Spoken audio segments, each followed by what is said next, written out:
I realize now that we don't have any clue to how many around us are really broken, how many are silently suffering and barely hanging on. Social media, email, handwritten letters. I've had I don't know how many conversations with people face to face, probably thousands at this point. And I realize now that we don't have any clue to how many around us are really broken, how many are silently suffering and barely hanging on. More often than not, they start the message with, "Hey, I'm a nobody, but," followed by horrors of addiction, mental illness, financial and household struggles, oftentimes incredibly complicated stories that I suspect they may have never told anyone before. But they still have hopes of a hopeful future, and they don't want to give up no matter what. And it kills me because these people, they aren't nobodies, as they describe themselves. Our modern society's convenient, comfortable, fragile little existence is oftentimes carried on the backs of these self-declared nobodies. And forgive my generalization, but in the modern world, we are so busy idolizing the genuine nothings of society, the self-centered celebrities, spineless politicians, clickbait social media influencers. It seems from my perspective that oftentimes these people live comfortable little lives while many of our real heroes are dragged through the mud and never once given a genuine thank you for it.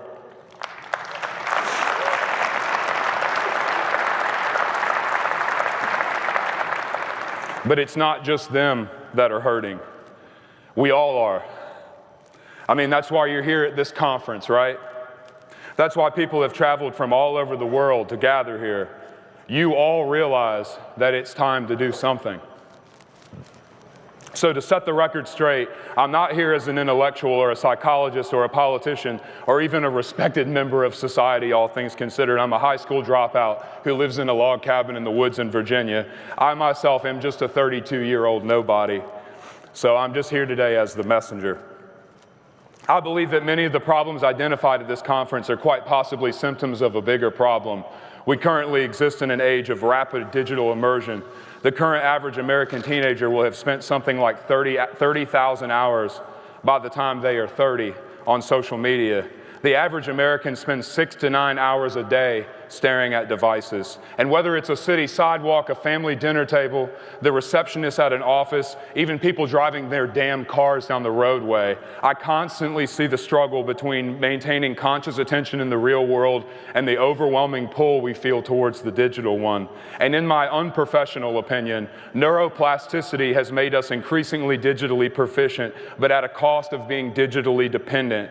And if being hired on as a London cab driver can change your brain on an MRI scan, and if life experiences like PSD can alter the DNA in sperm, what irreversible alterations will 30,000 hours of staring into algorithmically fed state of hypnosis do to the human mind or to their offspring? Guys, if you don't mind just smashing that And in this short breath of time, we live in a state of existence that quite possibly no one else in world history has. We have both access to instant global connectivity, infinite information, and consumer-level access to artificial intelligence, but we're the last few humans in world history who remember what life was like before it. We are the last living people in history to have experienced life before the digital age. And I fear that it may become nearly impossible for younger generations to even differentiate the digital world from the real one before the end of my lifetime. There is nothing inherently wrong with technology, there is nothing wrong with instant connection, and there is nothing intrinsically bad about access to abundant information. But what is bad is the lack of control and agency we have over these systems, and without realizing it, we are being programmed, and our culture is becoming commodified. Therefore, the more time we spend on these digital information systems, the more we revert to the mean of one of a fixed set of broad internet cohorts. In other words, the more time we spend online, the more commoditized our culture, the more tribal our psychology, and the more vulnerable we become. When the floods first came to Western North Carolina last year, where I used to live, there were tens of thousands of people who showed up to help from all over the country. No one asked them, no one paid them, and most of the world has no idea they were ever even there. I was there the same day that the governor of North Carolina came for his little photo op. He made a public announcement that day saying that the current statewide death toll with the floods, He made a public announcement that day with the current statewide death toll of the floods. But that same morning alone, volunteer veterans with cadaver dogs that I had met with had pulled 15 bodies out of a single pile of debris near the KOA campground in Swannanoa. The statewide count at that point had to have been well into the hundreds.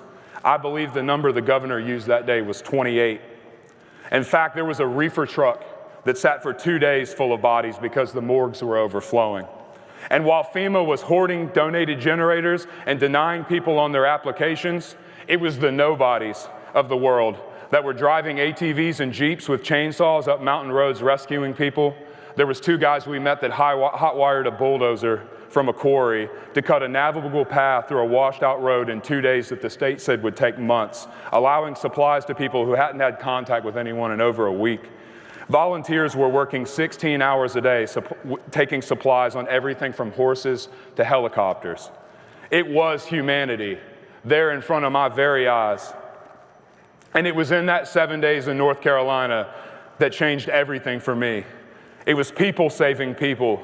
Even with lack of leadership, failed protocols, and overwhelming inefficiency from the state, the nobodies took up the slack. And so I'm just here to remind you that we don't need our false idols. We should no longer rely on politicians who bow down to money to manage our city or our states. We need to find the real leaders everywhere and empower them. Western North Carolina was proof to me that there is an army of good people left in this world who want to do good things.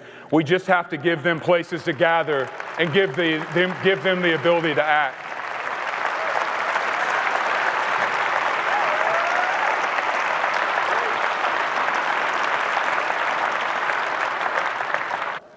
It was humanity there in front of my very eyes. And it was in that 7 days in North Carolina that changed everything for me. It was people saving people. Even with lack of leadership, failed protocols, and overwhelming inefficiency from the state, the nobodies took up the slack. And so I'm just here to remind you that we don't need our false idols. We should no longer rely on politicians who bow down to money to manage our city or our states. We need to find the real leaders everywhere and empower them. Western North Carolina was proof to me that there is an army of good people left in this world who want to do good things. We just have to give them places to gather and give them the ability to act.